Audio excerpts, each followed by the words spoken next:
ನಾನು ಕಂಡಂತೆ ನಾನು ಪ್ರತಿ ವರ್ಷ ಇಲ್ಲಿ ಬರ್ತಾ ಇದ್ದೇನೆ.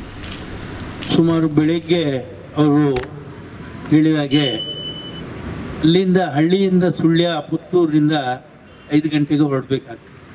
ಆದರೆ ಇದು ರಾಜ್ಯದಲ್ಲಿ ಎಲ್ಲಿಯೂ ಇಲ್ಲದ ಒಂದು ಹೊಸ ವ್ಯವಸ್ಥೆ. ಅವ್ರಿಗೂ ಕೂಡ ವರ್ಷದಲ್ಲಿ ಒಂದು ದಿವಸ ಎಲ್ಲ ಪಕ್ಷಭೇದ ಮರೆತು ನಾವೆಲ್ಲರೂ ಒಂದೇ ಗ್ರಾಮ ಪಂಚಾಯತಿಯಲ್ಲಿ ಕೆಲಸ ಮಾಡುವವರು.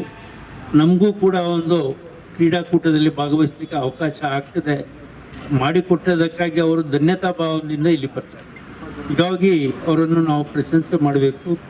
ನಾಳ್ದು ನಡೆಯುವಂಥ 10ನೇ ತಾರೀಕು ನಡೆಯುವಂಥ ಕ್ರೀಡಾಕೂಟ ಯಶಸ್ವಿಯಾಗಲಿ. ನಾನು ಕೂಡ ಭಾಗವಹಿಸ್ತೇನೆ ಅಂತ ಹೇಳ್ಕೊಂಡು ತಮಗೆ ಬಹುತೇಕ ಪಂಚಾಯತ್ ರಾಜ್ ಕ್ರೀಡಾಕೂಟ ಅಂದರೆ ಎಲ್ಲ ಪಾರ್ಟಿಯ ಎಲ್ಲ ಸದಸ್ಯರು ಒಟ್ಟಾಗಿ ನನ್ನೂರ ಕೋಟದಲ್ಲಿ ಶಿವರಾಮ ಕಾರಂತರ ತಾಯ್ನೆಲ ಇದು ಕೋಟತಟ್ಟು ಗ್ರಾಮ ಪಂಚಾಯತ್ ಮತ್ತು ಕಾರಂತರ ಟ್ರಸ್ಟಿನ ಮೂಲಕ ಪ್ರತಿ ವರ್ಷ ಹೊಳಪು ಅನ್ನುವಂಥ ಹೆಸರಿನಲ್ಲಿ ಪಂಚಾಯತ್ ರಾಜ್ ಕ್ರೀಡಾಕೂಟ ನಡೆಯುತ್ತೆ. ಅಂಕಿಅಂಶಗಳ ಪ್ರಕಾರ ಸುಮಾರು 393 ಗ್ರಾಮ ಪಂಚಾಯತ್ಗಳು ಇದರಲ್ಲಿ ಭಾಗವಹಿಸ್ತವೆ. 6,000ಕ್ಕೂ ಮಿಕ್ಕಿ ಗ್ರಾಮ ಪಂಚಾಯತ್ ಸದಸ್ಯರು ಇಲ್ಲಿವರೆಗೆ ಅವರವ್ರ ಪಾರ್ಟಿ ಪಕ್ಷ ಅಂತ ಬಡ್ದಾಡ್ತಿರೋರು ನಾಡ್ದು 10ನೇ ತಾರೀಕು ಒಂದೇ ತಂಡವಾಗಿ ಕಾಂಗ್ರೆಸ್ ಅವರು, BJP ಅವರು, JDS ಅವರು ನಮ್ಮ ಪಂಚಾಯತ್ ಅನ್ನುವ ಕಾರಣಕ್ಕೆ ಹಗ್ಗ ಜಗ್ಗಾಟದಲ್ಲಿ ಭಾಗವಹಿಸುವಂಥ ಒಂದು ಅಪೂರ್ವವಾದಂಥ ಅವಕಾಶ. ಖುಷಿ ಅಂದರೆ ಈ ಪಂಚಾಯತ್ ರಾಜ್ ಹೊಳಪು ಕ್ರೀಡಾಕೂಟದಲ್ಲಿ ಭಾಗವಹಿಸುವ ಎಲ್ಲರೂ ಕೂಡ ಪಾರ್ಟಿ ಪಕ್ಷ ಎಲ್ಲವನ್ನು ಮರೆತು ಒಟ್ಟಾಗಿ ಒಂದಾಗಿ ಈ ಕ್ರೀಡಾಕೂಟದಲ್ಲಿ ಭಾಗವಹಿಸಿ ತುಂಬ ಸಂತೋಷದಿಂದ ಪಾಲ್ಗೊಳ್ಳುವುದನ್ನು ನೋಡಿ ಈ ಸಂಘಟನೆ ಮಾಡಿದಂಥ ನಮಗೆ ಅತ್ಯಂತ ಖುಷಿಯಾಗಿತ್ತು. 2024 ಹೊಳಪು ನಾಡ್ದು 10ನೇ ತಾರೀಕು ಫೆಬ್ರವರಿ 10ನೇ ತಾರೀಕು ಬೆಳಿಗ್ಗೆ ಈ ವಿವೇಕ ವಿದ್ಯಾಸಂಸ್ಥೆಯ ರಾಷ್ಟ್ರೀಯ ಹೆದ್ದಾರಿ ಪಕ್ಕದಲ್ಲಿರುವ ಕೋಟದ ಕ್ರೀಡಾಂಗಣದಲ್ಲಿ ನಡೆಯುತ್ತೆ.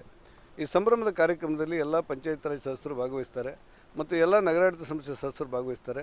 ಎಲ್ಲರೂ ಒಟ್ಟಾಗಿ ಒಂದಾಗಿ ಒಂದು ದಿವಸಗಳ ಕಾಲ ಈ ಕ್ರೀಡಾಕೂಟದಲ್ಲಿ ಭಾಗವಹಿಸುವುದರ ಮೂಲಕ ಪಂಚಾಯತ್ ರಾಜ್ ಸಬಲೀಕರಣಕ್ಕೆ ಒಂದಷ್ಟು ಒತ್ತು ಕೊಡ್ತಾರೆ ಅಂತ ನಮ್ಮ ಭಾವನೆ.